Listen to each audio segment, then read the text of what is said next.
All India Muslim personal law board की तरफ से ये फैसला लिया गया कि जितने नॉन बीजेपी चीफ मिनिस्टर्स हैं उनसे जाकर मुलाकात की जाए। तो पिछले हफ्ते तमिलनाडु के सीएम से मुलाकात हुई थी।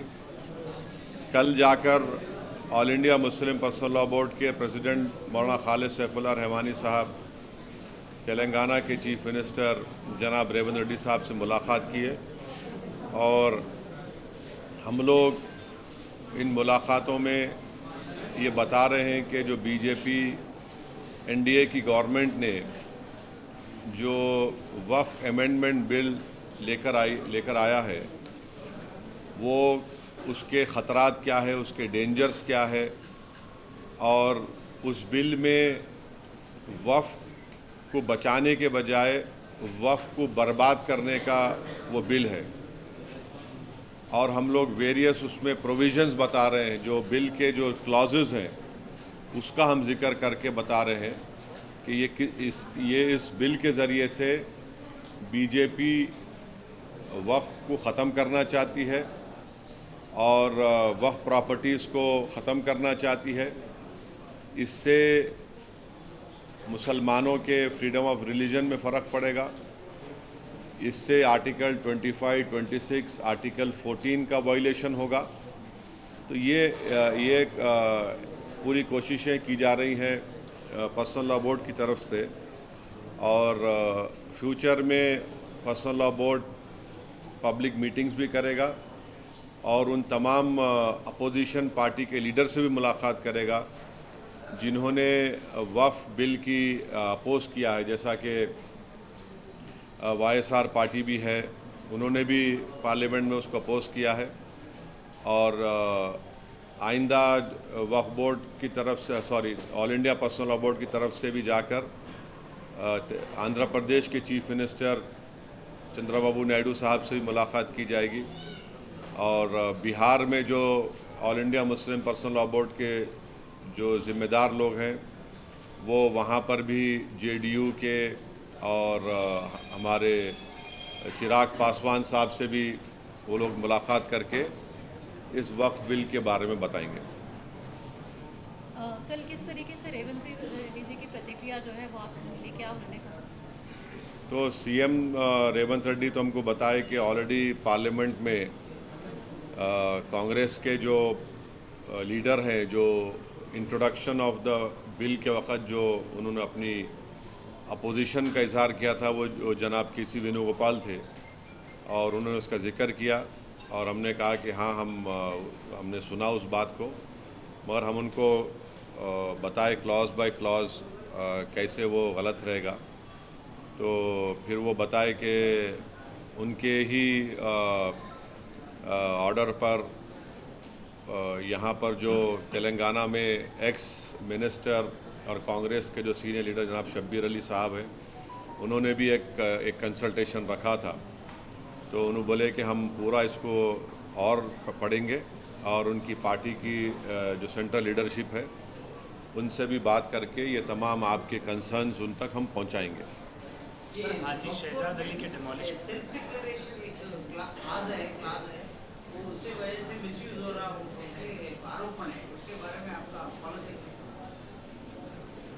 तो देखिए, आपको गलत इन्फॉर्मेशन है। वो है 1995 का एक्ट में, भाई वो फ़ोन बंद करो या प्रेस कॉन्फ्रेंस ख़त्म कर दो यार। 1995 के एक्ट में सेक्शन 40 है सीओ को,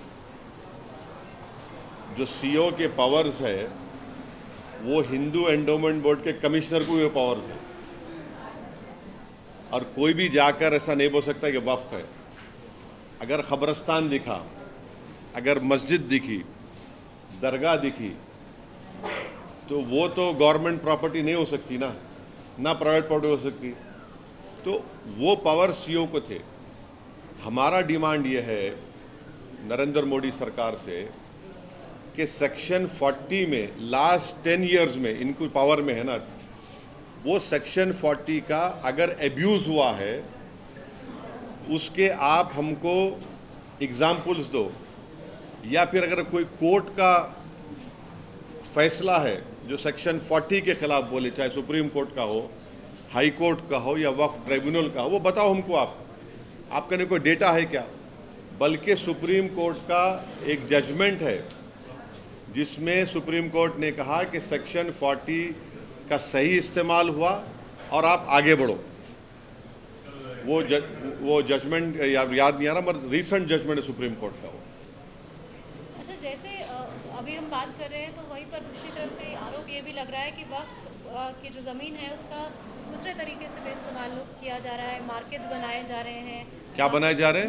मार्केट बनाया जा रहा है, उससे जो भी रेंट या जो भी पैसा आता है वो मुसलमानों तक या जो गरीब मुसलमान है वहाँ तक पहुँच ही नहीं रहा है, तो उसका दुरुपयोग भी किया जा रहा है, ये आरोप लग रहा है। नहीं, देखिए,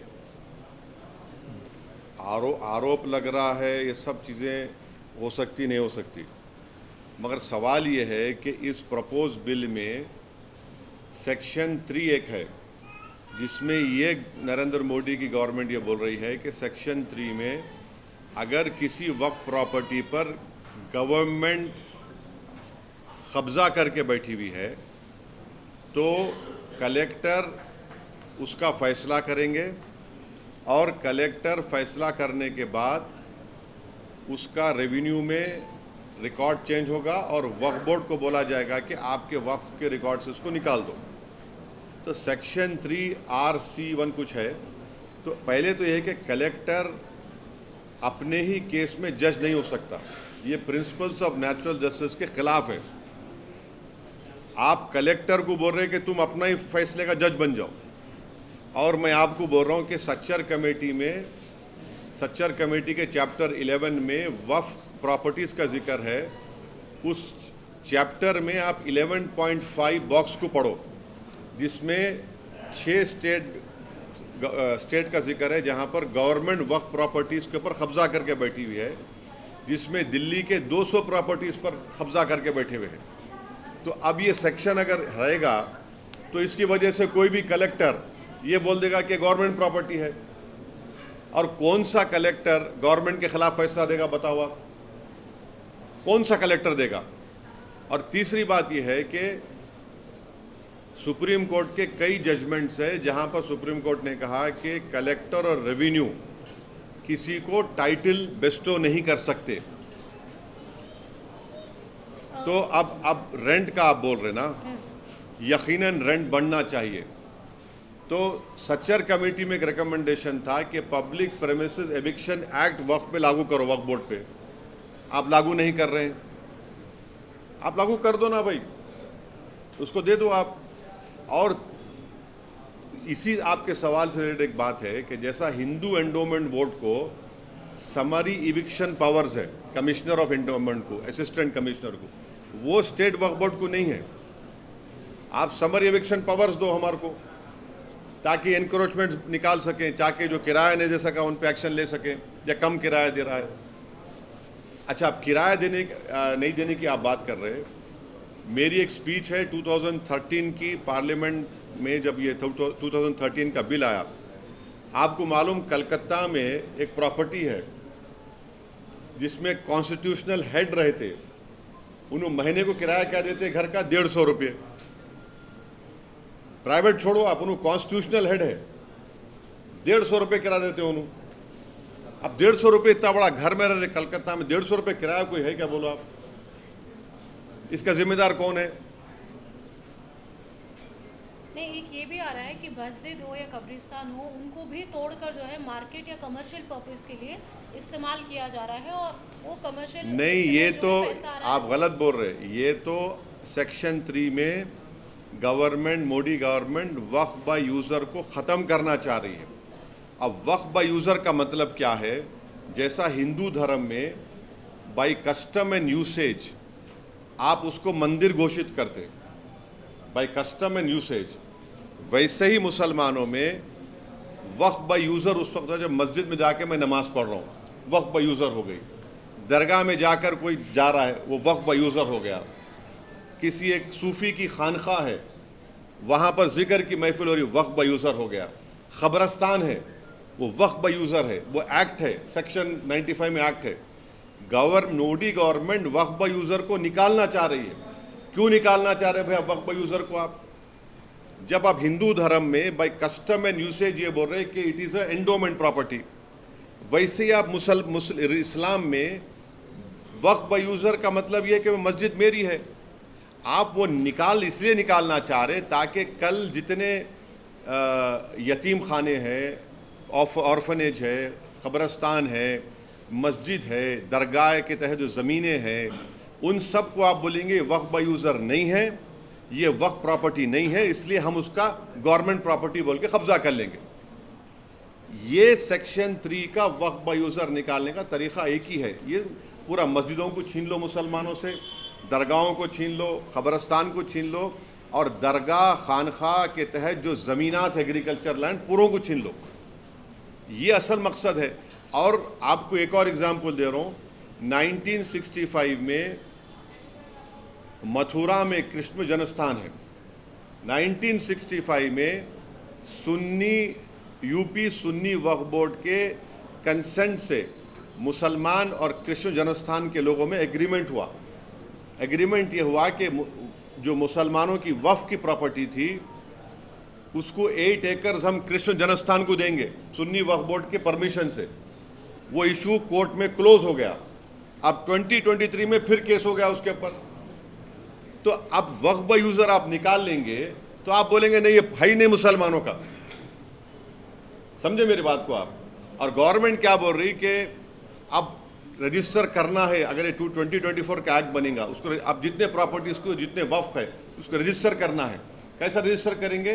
बोल रहे कि आप डीड्स लेकर आओ। अब मक्का मस्जिद है, मक्का मस्जिद की डीड कहाँ है बताओ आप मेरे को? हैदराबाद में 400 साल पुरानी मक्का मस्जिद, उसकी डीड कहाँ रहेंगी बोलो आप? दरगाह यूसुफैन है 400 साल की है, कहाँ से डीड लाएंगे बताओ आप? बाबा शरफुद्दीन की दरगाह है, वो तो 600 साल पुरानी है, कहाँ से डीड लाएंगे बताओ आप? चार मीनार के सामने एक मस्जिद है, अंदर नहीं, उसकी डीड कहाँ से लाएंगे? अब डीड लाने का आपके पास जवाब क्या है? अब डीड नहीं लाए तो बोलेंगे नहीं आपके नहीं डीड नहीं है, रजिस्टर नहीं होंगी ये। अब रजिस्टर नहीं होंगी बोलते फिर गवर्नमेंट कब्जा कर लेंगे उसका। हिंदू धर्म में कस्टम एंड यूसेज की बुनियाद पर होता पूरा।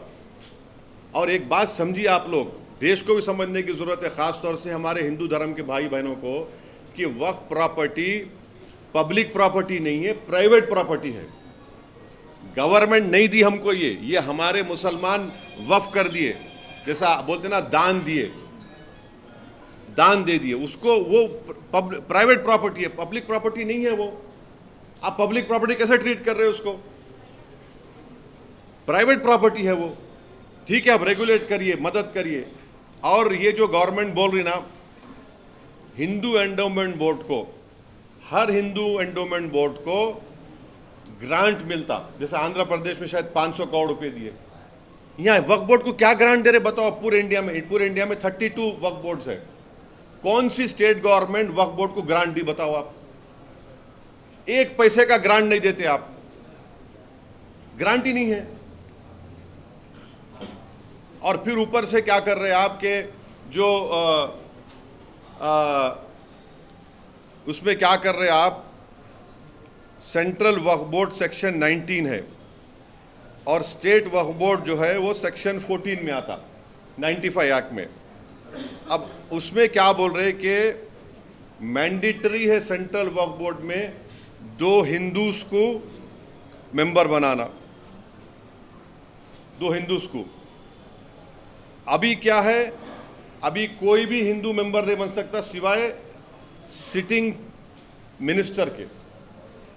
आप हमको ये बताइए, और स्टेट वक्फ बोर्ड में आप तकरीबन सिर्फ चार मुसलमान रहेंगे। अब गवर्नमेंट का प्रपोजल क्या है कि स्टेट वक्फ बोर्ड में जो मेंबर्स बनते, एक मुतवल्ली कैटेगरी का इलेक्शन होता, एमएलए कैटेगरी का इलेक्शन होता, एमपी कैटेगरी का इलेक्शन होता और जुडिशरी का, बार काउंसिल का, ये 4 इलेक्शन होते। अब मोदी गवर्नमेंट क्या बोल रही? इलेक्शन नहीं, हम नॉमिनेट करेंगे। क्यों नॉमिनेट करेंगे भाई? आप इलेक्टोरल प्रोसेस के खिलाफ क्यों हैं? और फिर आप ये बोल रहे कि नॉन मुस्लिम को मेंबर बनाएंगे। मैं नरेंद्र मोदी को चैलेंज कर रहा हूं और आपके सामने अब जो बोल रहा हूं आप जरा इसको गहराई से सुनिए। उत्तर प्रदेश में काशी विश्वनाथ टेम्पल एक्ट है 1983, आप लिख लो ये। उसमें सेक्शन 3 है। सेक्शन 3 ये बोलता है कि no person unless he is a Hindu by religion be eligible for being और continuing as a member of the board और एग्जीक्यूटिव कमेटी और चीफ एग्जीक्यूटिव और एज एन एम्प्लॉय। यानी काशी विश्वनाथ का सेक्शन 3 ये बोल रहा है कि वो जो हिंदू होगा बाय रिलीजन वही एलिजिबल होगा बोर्ड का मेंबर बनने के लिए, एग्जीक्यूटिव कमेटी का मेंबर बनने के लिए और सीईओ बनने के लिए और एम्प्लॉय होने के लिए। फिर आप वही काशी विश्वनाथ टेम्पल एक्ट 1983 में सेक्शन 6(3) देखो आप, जिसमें यह बोला गया है कि where a member of the board cannot perform his duties as such by reason of the fact that is not a Hindu, the person available next below him in this behalf shall be a member of the board. यानी अगर कोई member अपनी duties को निभा नहीं सकता इसलिए कि हिंदू नहीं है तो किसी और को हिंदू को बनाया जाए। आप यहां पर क्या कर रहे हैं सेंट्रल वक्फ काउंसिल में और स्टेट वक्फ बोर्ड में? काशी विश्वनाथ बोर्ड का कोई हिंदू ही मेंबर बन सकता है, मुसलमान नहीं बन सकता। और याद रखिए हिंदू का डेफिनेशन आर्टिकल 25 में हिंदू, बौद्ध, सिख और जैन है। यहां पे क्या बोल रहे, सिर्फ हिंदू रहेगा, ना सिख होगा, ना बौद्ध होगा, ना आपका जैन होगा। फिर आप तमिलनाडु में आइए, लंबा तो नहीं हो रहा ना ये? हाँ, अगर लंबा हो रहा तो बोलो, रुक जाता हूं मैं। तमिलनाडु में Tamil Nadu Hindu religious and charitable endowments act 1959, उसका आप सेक्शन 10 पढ़ो आप। उसमें क्या लिखा हुआ है? The commissioner, additional commissioner, every joint deputy और assistant commissioner and every other officer और servant appointed to carry out the purpose of this act by whomsoever appointed shall be a person professing the Hindu religion and shall cease to hold office as such when he ceases to profess religion। यानी commissioner, Tamil Nadu में commissioner endowment board का, joint deputy और assistant commissioner, कोई भी officer और उनका employ जो इस एक्ट में अपॉइंट होगा उसको हिंदू रिलीजन का होना चाहिए। और अगर वो हिंदू रिलीजन का नहीं है तो ऑफिस में नहीं रहेगा। कौन सा सेक्शन है Tamil Nadu religious charitable endowment? Section 10। आप आंध्र प्रदेश में आ जाओ, आप आंध्र प्रदेश, तेलंगाना में भी एक्ट है वो। आंध्र प्रदेश वो एक्ट था 87 का, तेलंगाना में भी एक्ट है। Andhra Pradesh charitable Hindu religious institution endowment act 1987, वो सेक्शन 3(2) क्या बोलता है?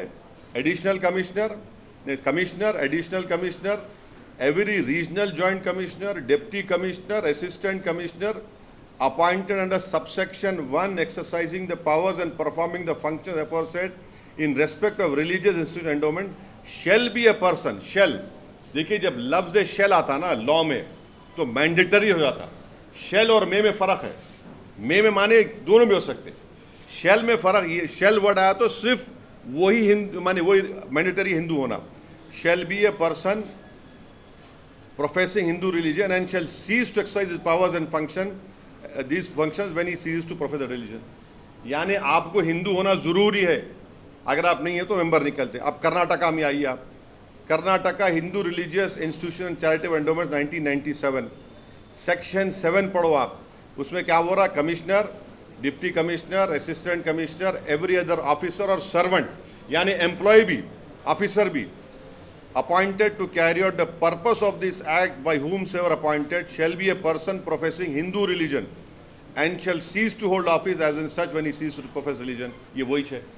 फिर आप ओडिशा को जाइए, Odisha Hindu religious endowment act 1951, उसमें सेक्शन 5 पढ़ो आप। उसमें वही लिखा हुआ है कि the state government may by notification appoint a person who professes the Hindu religion as a member of either judicial, administrative service, retired member thereof to be commissioner of endowments, and they may further appoint such number of deputy commissioner, assistant commissioner as they think fit। फिर उसमें ये बोल रहे अगर कोई Hindu religion नहीं है उसका, उसको ऑफिस सीज कर देना। हमारा क्वेश्चन ये है मैं आपको 5-6 स्टेट्स की मिसाल दिया। अब 95 के एक्ट में, जो अभी एक्ट है, इसमें क्या है, सेक्शन 9 जो वक्फ काउंसिल का है, ये पूरे के पूरे मुसलमान हैं 95 के एक्ट में। अब 2024 में गवर्नमेंट क्या बोल रही है कि 2 members under this section shall be non Muslim, माने 2 मेंबर कम से कम मस्ट है आपको नॉन मुस्लिम बनाना। ये वायलेट करता आर्टिकल 15, 25, 26, 29 कॉन्स्टिट्यूशन। डिस्क्रिमिनेशन है, ये कंप्लीट डिस्क्रिमिनेशन है। अब आप आ जाइए स्टेट वक्फ बोर्ड पे, 90 जो स्टेट वक्फ बोर्ड सेक्शन 14 है 1995, जिसमें पूरे मेंबर मुस्लिम हो सकते, पूरे मेंबर मुस्लिम होते। अब इन्होंने क्या कर दिए, यहां पर क्या कर दिए, खाली 4 कर दिया स्टेट वक्फ बोर्ड में। हमारा बोलना यह है कि भाई साहब, जब काशी विश्वनाथ के एक्ट में, हाँ, फिर आपके तमिलनाडु के Hindu religious charitable endowments act 59 में, आंध्र प्रदेश के charitable Hindu institution endowment act 1987, Karnataka के Hindu religious institution charitable endowment 1997, Odisha के 1951 एक्ट में, इन सब में बोला जा रहा है कि commissioner, assistant commissioner, CEO, employ तक हिंदू होना।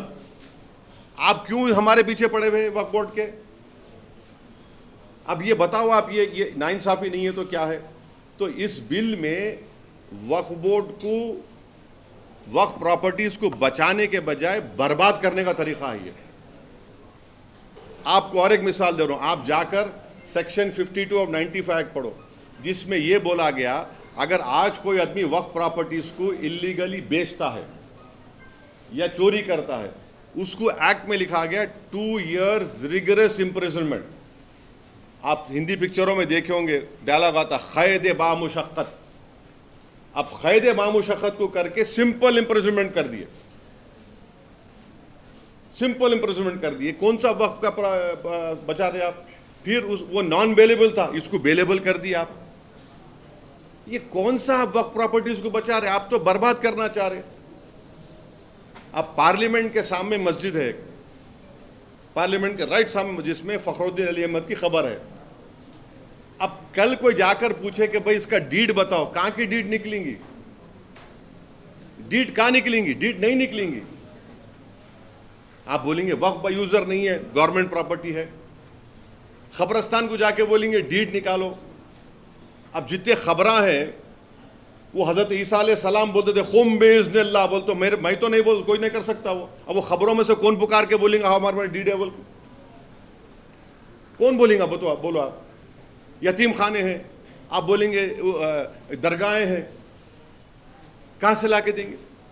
तो ये सेक्शन 3 वक्फ बाय यूजर का असल मकसद क्या है कि मुसलमानों से उनकी मस्जिद, दरगाहें, कब्रस्तान, यतीम खानों को छीन लेना। तो ये एक्ट में वक्फ के प्रोटेक्शन का कोई चीज नहीं है। सब झूठ बोल रहे बीजेपी वाले, सिर्फ वक्फ को बर्बाद करना उसका मकसद है। मैं आपको जितने सेक्शंस बोला हूं ना, आप जाकर पढ़िए। अगर मैं एक भी झूठ बोल रहा हूं तो आके मेरे पकड़ लो आप मेरे को। तो ये आप क्या कर रहे हैं भाई? हाँ, आप हमारे को समरी एविक्शन पावर्स दो, पब्लिक प्रेमिसेस एक्ट में हमको डालो आप। और आपको मालूम, दिल्ली में 123 प्रॉपर्टीज को ना इंदिरा गांधी के जमाने में दिल्ली वक्फ बोर्ड को दे दिया गया था। 1984 में कोर्ट स्टेटस को ऑर्डर दिया। हम 2024 में हैं, 30 साल हो गया, उस स्टे को विकेट नहीं करा सके। 84 से 2024 तक एक मामूली स्टे को विकेट नहीं करा सके आप बोलते मुसलमान ऐसा कर रहा, मुसलमान वो कर रहा। अरे सरकार तुम्हारी है ना बाबा, तुम्हारा प्रधानमंत्री है, तुम्हारा मंत्री है। मुसलमान का तो कोई ना प्रधानमंत्री है ना कुछ भी। हम तो खाली वोट डालने वाली मशीन है, एटीएम है। हम तो दूध देने वाली गाय है, हम भैंस हैं। हम 84 से एक स्टे विकेट नहीं कराए आप, और हमारे को बोल रहे आप। तो ये है इस एक्ट में, ये मोटा मोटा आपको समझाया मैं। तो इसलिए आज पूरे मुसलमानों में, इंडिया के मुसलमानों में गम है, गुस्सा है। और पूरा मुसलमानों में बात जा चुकी है कि नरेंद्र मोदी मुसलमानों से वक्फ की प्रॉपर्टीज को छीनना चाह रहे, मुसलमानों के मस्जिदों को छीनना चाह रहे, कब्रस्तानों को छीनना चाह रहे, एग्रीकल्चर जो वक्फ लैंड है उसको छीनना चाह रहे। वक्फ के बचाने के नाम पे वक्फ को बर्बाद करने का काम नरेंद्र मोदी और उनकी सरकार कर रही है। हमको बताइए आप कैसे ये इसको काबिल कबूल होगा। और हम तो गवर्नमेंट से बोलेंगे कि आपको हम बार बार बोल रहे हैं कि आप इन चीज़ों को सोचो। आप जिस तरीके से आप लैटरल एंट्री को वापस लिए, जिस तरीके से आप दलित के क्रीमी लेयर को वापस ले जा रहे हैं, इस तरीके से इस कानून को भी वापस लो। आप कैसे 17 करोड़ मुसलमानों की ये प्रॉपर्टीज को कैसे छीनना चाहेंगे? आप क्यों छीनना चाह रहे हैं आप? असद जी, एक सवाल ये भी उठता है कि 1954 के जो है वो भी दस्तावेज दिखा रहे हैं।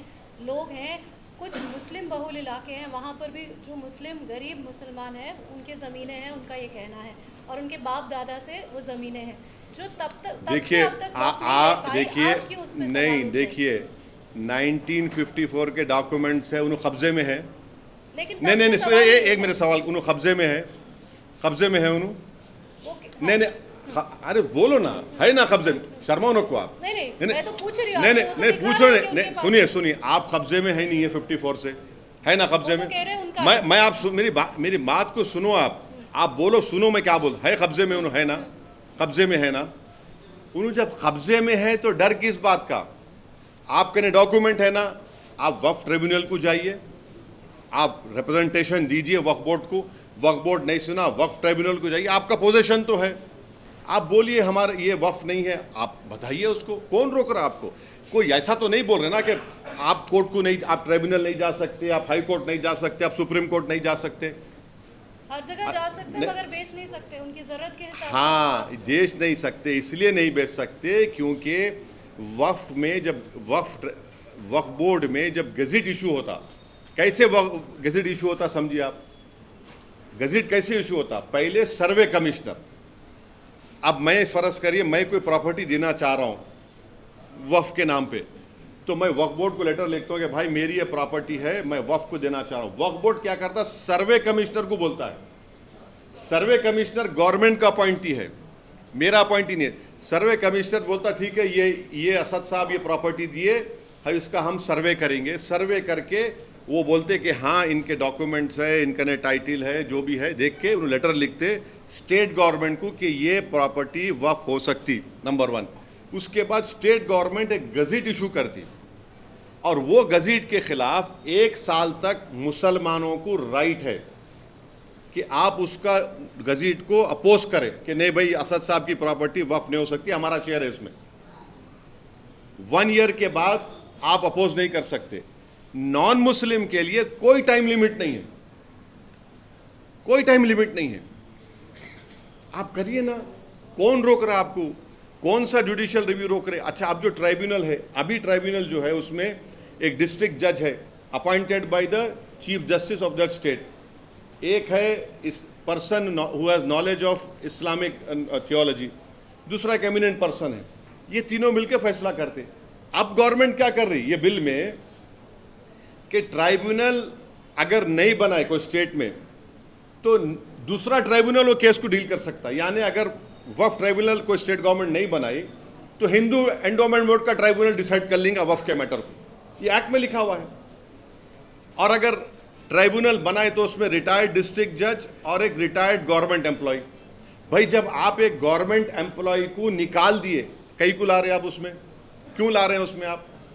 अच्छा, अगर 2 मेंबर में एक ही मेंबर बनाए तो नहीं, एक मेंबर ही डील करेंगे उसको। और ये बीजेपी जो प्रोपेगेंडा कर रही है कि वक्फ ट्राइब्यूनल के खिलाफ कोर्ट को नहीं जा सकते, झूठ बोल रहे हैं लोग। वक्फ ट्राइब्यूनल के डिसीजन के खिलाफ अगर मेरे खिलाफ आ गया तो मैं हाई कोर्ट में रिवीजन पिटीशन डालता हूं।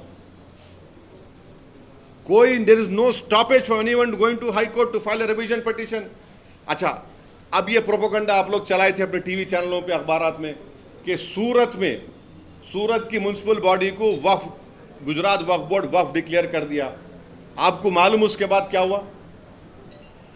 उसके बाद क्या हुआ कि गुजरात का वक्फ ट्राइब्यूनल ये बोला कि ये वक्फ प्रॉपर्टी नहीं है, गुजरात का वक्फ बोर्ड वाला वक्फ ट्राइब्यूनल, ये वक्फ प्रॉपर्टी नहीं है।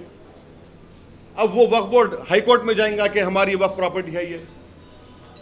कैसे आप बोलिए कि ये कौन हर चीज जो गवर्नमेंट लेकर आ रही है ना, वो वक्फ बोर्ड के फेवर में नहीं है, वो वक्फ प्रॉपर्टीज को बचाने के फेवर में नहीं है, वो वक्फ प्रॉपर्टीज को अच्छा करने के, उनकी इनकम बढ़ाने के लिए नहीं है, बल्कि मुसलमानों से पूरा वक्फ को खत्म करने का काम नरेंद्र मोदी की सरकार कर रही है। ये उनका पोजीशन है। मैं एक एक चीज आपको सच्चाई से बयान किया हूं पूरा यहां पर। अब आप बोल रहे हैं कि 54 से लिमिटेशन एक्ट अप्लाई नहीं होता वक्फ प्रॉपर्टीज पर। क्यों नहीं होता? क्योंकि हिंदू एंडोमेंट बोर्ड को समरी एविक्शन पावर्स है, मेरे को नहीं है। तो मेरे को तो लिमिटेशन अगर पीरियड कोई 12 साल से, अब नरेंद्र मोदी गवर्नमेंट क्या बोल रही है कि हम लिमिटेशन पीरियड उड़ा दिए, तो अब जितने लोग एंक्रोचर्स है वो मालिक बन जाएंगे, मालिक बन जाएंगे वो। ऐसा कैसा होगा भाई? आप क्या सलाह देने वाले हैं और कैसा हो कि ताकि वक्फ के ऊपर खासकर जिस तरीके से आप एंक्रोचमेंट्स की बात कर रहे हैं, या फिर जिस तरीके से हम देख रहे हैं कि वक्फ बोर्ड के मेंबर्स, आरोप ये भी लग रहे हैं कि उन्होंने ये दस्तावेज भी इधर के उधर किए हैं। ये पुरानी बात नहीं, बहुत जगह हुआ है। देखिए कैसे हो ये? नहीं, यकीनन वक्फ प्रॉपर्टीज में बाज नहीं बल्कि बहुत से एंक्रोच मुसलमान भी है, मैं मानता हूँ उस बात को, मैं इनकार नहीं कर रहा हूँ। मगर आप जो है एक गलती को सही करने के लिए उस चीज़ को बर्बाद तो नहीं कर सकते ना आप। कैसे सही किया जाए? आप वक्फ बोर्ड को समर इविक्शन पावर्स दो, पब्लिक प्रीमाइसेस एविक्शन एक्ट में लेकर आओ वक्फ बोर्ड को। आप ये अच्छा करो ना। आप क्यों नहीं करना चाह रहे अच्छा? आप जब आप अच्छा करना चाह रहे, आपकी नीयत अच्छी है, तो एक काम करो ना। आप क्यों नहीं करना चाह रहे? कौन रोक रहा नरेंद्र मोदी को? आप संविधान को लेकर चूमते, अरे वही संविधान में तो आर्टिकल 14, आर्टिकल 15, आर्टिकल 25 पुकार के आपको बोल रहा है ये कानून गलत है आपका, ये बिल गलत है आपका। सर, हाजी शहजाद अली पर क्या बोलिए? इंसिडेंट पर आपने बात की है सर, उसी पर बताइए। हाजी शहजाद अली का वीडियो आपने भी देखा, मैंने भी देखा, जिसमें हाजी शहजाद अली ने कहा कि 21 अगस्त के दिन उनकी ऑर्गेनाइजेशन है छतरपुर में, मध्य प्रदेश में, उलेमा भी है, जाकर रिप्रेजेंटेशन दिए। क्या रिप्रेजेंटेशन दिए कि एक अहमक जो हमारे प्रॉफेट मोहम्मद सल्लल्लाहु अलैहि वसल्लम के बारे में बकवास बोलने की कोशिश किया, उसके खिलाफ आप एक्शन लीजिए, एफआईआर रजिस्टर करो। वहाँ पर एडिशनल एसपी थे, डिप्टी कमिश्नर थे, एसडीएम साहब थे। एक मजमा जमा हो गया, उन्होंने खुद बोल रहे, पत्थरबाजी शुरू हुई तो एसडीएम और डिप्टी कमिश्नर को बोले कि भाई जाके समझाओ। वो बाहर निकले, हाजी शहजाद पर भी पत्थर पड़े। उसके बाद खैर मामला बढ़ गया, वो चले गए अपने घर को। तो आप जो है हाजी शहजाद अली के 20,000 स्क्वायर फुट के घर को बुलडोज़र लाकर आप डिमोलिश कर दिए विदाउट फॉलोइंग ड्यू प्रोसेस। अरे वो 3 गाड़ियां हैं फॉर्च्यूनर, 30-30 लाख के 3 गाड़ियां हैं, उसको आप पूरा बर्बाद कर दिए। ये कितना हेट्रेड है बीजेपी मध्य प्रदेश की गवर्नमेंट में मुसलमानों के बारे में। आप पूरे घर को तोड़ दिए, उसके गाड़ियों को आप पीस दिए, और फिर जो एलेज एक्यूज को आप पकड़ के रात भर पुलिस स्टेशन में मारे उन लोगों को, चल नहीं सक रहे वो लोग, और उनको आप रोड पे चला के बोल रहे नारे लगाओ। हम बीजेपी वालों को ये बोल रहे कि पावर इटर्नल नहीं है। आज आप सत्ता में, कल आप नहीं रहेंगे इंशाअल्लाह ताला। अगर कल दूसरी सरकार आकर आपके घर को बुलडोजर से तोड़ेंगी, आपका घर महफूज रहेगा? आपको भी पकड़कर रोड पे चलाया जाएगा तो क्या बोलेंगे आप? ये देश और मध्य प्रदेश को रूल ऑफ लॉ से चलना चाहिए, मॉब रूल से नहीं चलना चाहिए। नरेंद्र मोदी अगर कॉन्स्टिट्यूशन को, आइन को चूम रहे हैं तो फिर उनको बताया जाए कि ये कौन सा कॉन्स्टिट्यूशन का प्रिंसिपल फॉलो कर रहे हैं आप। ये बुलडोजर जाके तोड़ दे रहे आप और बोल रहे नहीं इलीगल था। तो इलीगल आपको उसी दिन मालूम हुआ, पहले नहीं मालूम हुआ? उसके गाड़ियों को क्यों तोड़ा आपने? आप पूरी मुस्लिम कम्युनिटी को बीजेपी कलेक्टिव पनिशमेंट दे रही है,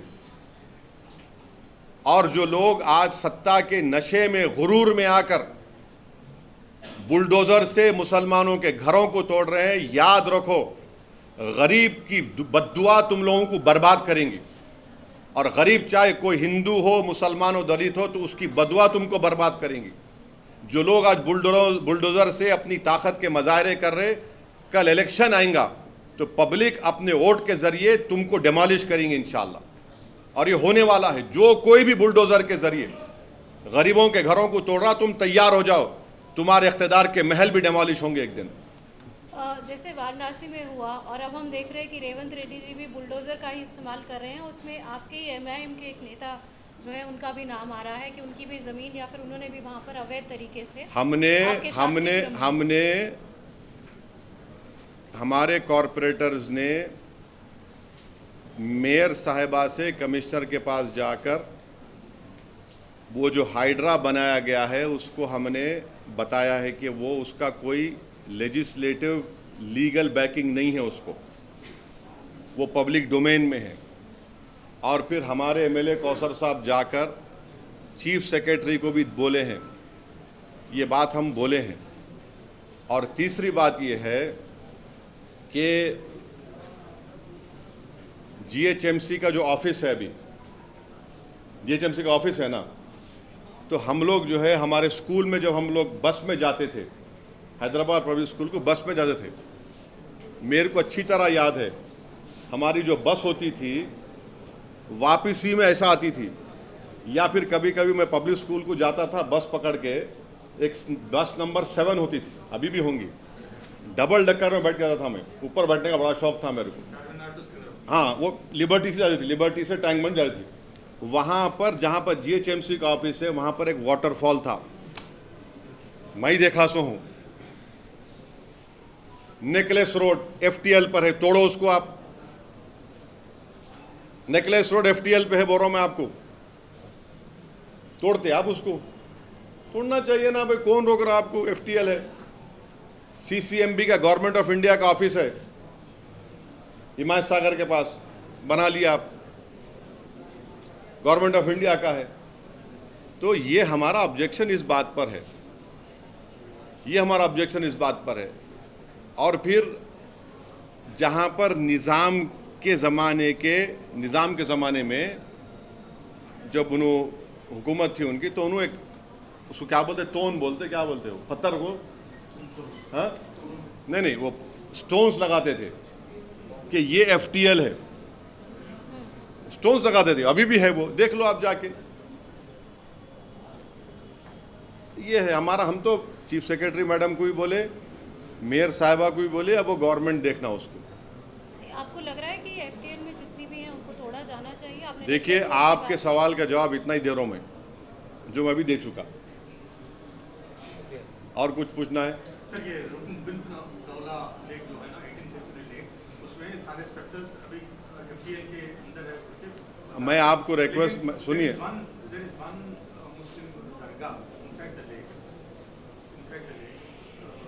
अच्छा और एक बात, एफटीएल में और एक बात है, गोलकुंडा में गोल्फ कोर्स है, एफटीएल में है। अब कितने लोग गोल्फ खेलते हैं, मैं तो जिंदगी में मेरे को मालूम ही नहीं गोल्फ क्या होता, एफटीएल में है। आप देख लो, वो जाके देखो आप, गोल्फ कोर्स एफटीएल में है।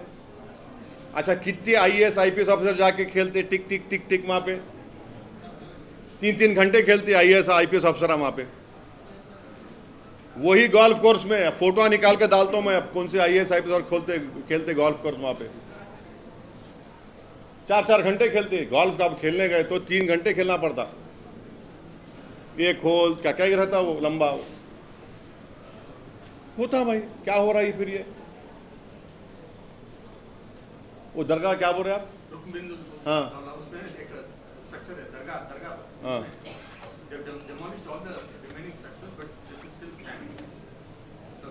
दरगाह को वैसे no, I am thankful for the small mercies.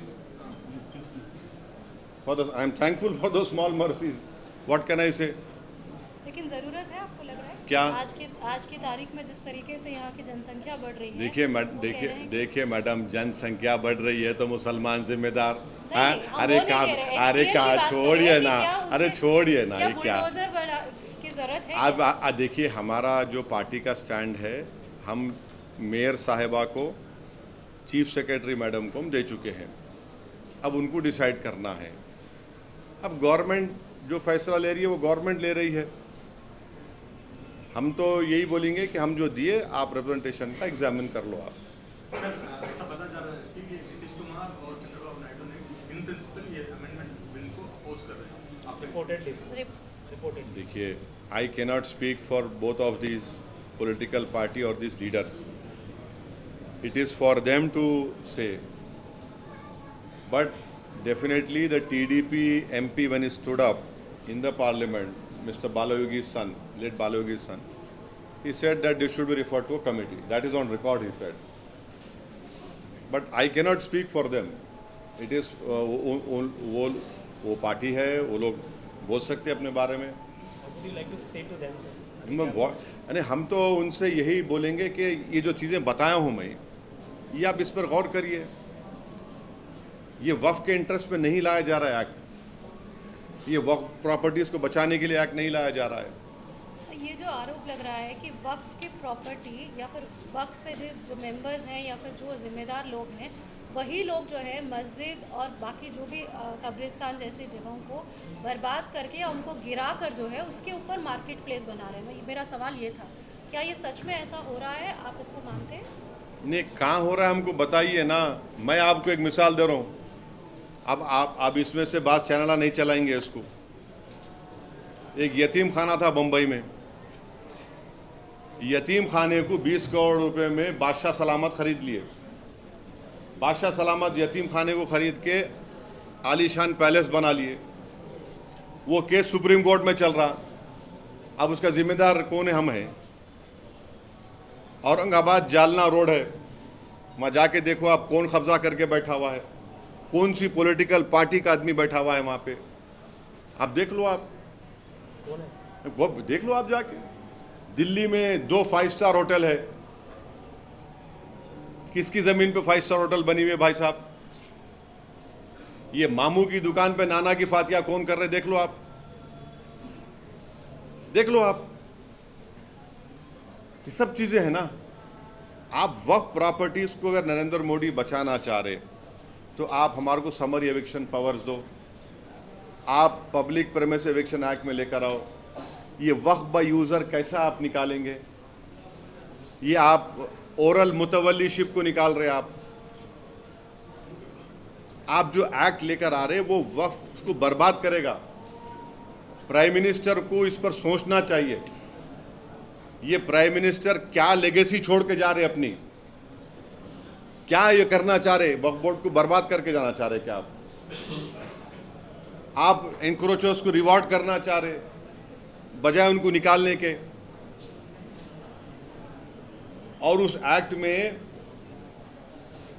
जो 24 एक्ट में एक चीज है, आप लोग पढ़ो, मेरे को सेक्शन याद नहीं आ रहा, जिसमें इंदिरा गांधी इमरजेंसी में एक वर्ड इस्तेमाल करी थी कि उन्होंने जब इमरजेंसी डिक्लेयर करे थे इलेक्शन हारने के बाद, उसमें उन्होंने बोले थे कि no court should try this, no court should hear this.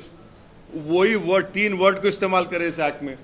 अब क्या इमरजेंसी लाना चाह रहे आप जाके पढ़ो, सेक्शन नंबर याद नहीं आ रहा मेरे को, वो हुआ है। चलिए साहब, थैंक यू। सर 2022 में भी ऐसा कुछ अमेंडमेंट प्रपोज किया गया था, तो उसका इसका कुछ 2022 में 2022 में भी न्यू अमेंडमेंट बिल टू उसको वापस ले ली बीजेपी। नहीं, उसको बीजेपी वापस ले ली। They have taken it back, very cleverly they have taken it back. कोई कंसल्टेशन नहीं किए, स्टेक होल्डर से बात नहीं किए, कुछ भी नहीं करे। मैं आपको रिक्वेस्ट करूंगा, माइनॉरिटी मिनिस्ट्री के वेबसाइट पे जाइए, उसमें इवेंट्स बोल के है, एक फोटो नहीं है उन्हें कंसल्टेशन करे सो। सेंट्रल वक्फ काउंसिल की वेबसाइट है, वहां जाके देखो आप, एक नहीं है, कुछ भी नहीं है। आप क्या करना चाह रहे भाई? और उसमें बोल रहे कि वक्फ और औलाद में, माने वक्फ और औलाद का मतलब ये है कि मेरी औलाद के लिए मैं वक्फ कर रहा हूँ, और बोलता हूँ कि इसमें से एक 30% मैं वक्फ की एक्टिविटीज़ के लिए, मैं बाकी मेरे औलाद के लिए, या फिर मैं बोलता हूँ इसका जो इनकम आएगा मेरे औलाद के लिए, उसमें जो ऑर्फन है, विडोज है। इसमें आप क्या कर दिए मोदी सरकार? लीगल हेयर्स का शेयर मार नहीं खाना। अरे भाई साहब, हिंदू धर्म में अगर कोई पेरेंट्स, उनके 2 या 3 बेटे हैं या औलाद है, उन्होंने अपनी पूरी प्रॉपर्टी एक औलाद को दे सकते बाय विल। मुसलमान नहीं दे सकता, ओनली 1/3 दे सकता मुसलमान। समझिए आप, जिंदगी में हिंदू और मुसलमान अपनी प्रॉपर्टी को, अपनी औलाद को गिफ्ट कर सकते, गिफ्ट। मगर मैं एज ए मुस्लिम अल्लाह के नाम पे वक्फ नहीं कर सकता हूं। ये क्या बात है भाई? ये कैसा है बोलिए आप? उसमें आप एक्ट में डालिए बात। तो एक एक सेक्शन जो नरेंद्र मोदी बनाए हैं, वो मुसलमानों से उनका पर्सनल लॉ, मुसलमानों से उनका कॉन्स्टिट्यूशनल फंडामेंटल राइट छीनने का ये बिल बनाए हैं। सर एक आखिरी सवाल, आप कितने सवालात बोलेंगे आखिरी? इंक्रोचमेंट्स के बारे में बात हो रही है, तो फिर चाहे वो हाइड्रा हो या वाराणसी, यूपी, मध्य प्रदेश, कहीं भी हो रहा है, इंक्रोचमेंट्स के ऊपर बुलडोजर चल रहा है। अच्छा, तो एक वक्त को एक लेकर बात आप encroachment एक की बात बात सुनिए, हाजी शहजाद अली का घर भी क्यों तोड़ा गया आपको मालूम? हाजी शहजाद अली का घर इसलिए तोड़ा गया, 20,000 स्क्वायर फुट का घर, क्योंकि वहां के गवर्नमेंट ने कहा कि FTL में बनाए वो। यही सवाल। हाँ, FTL में बनाया बोल के पूरी बिल्डिंग बन गई 20,000 स्क्वायर फुट। जब तक अथॉरिटीज के मुंह में गुलाब जामुन था, समझे ना आप, और उसका जूस चूस रहे थे, और जब बिल्डिंग बन गई FTL में ला के तोड़ दिए। अब आप उसका नतीजा निकालो आप पूरा।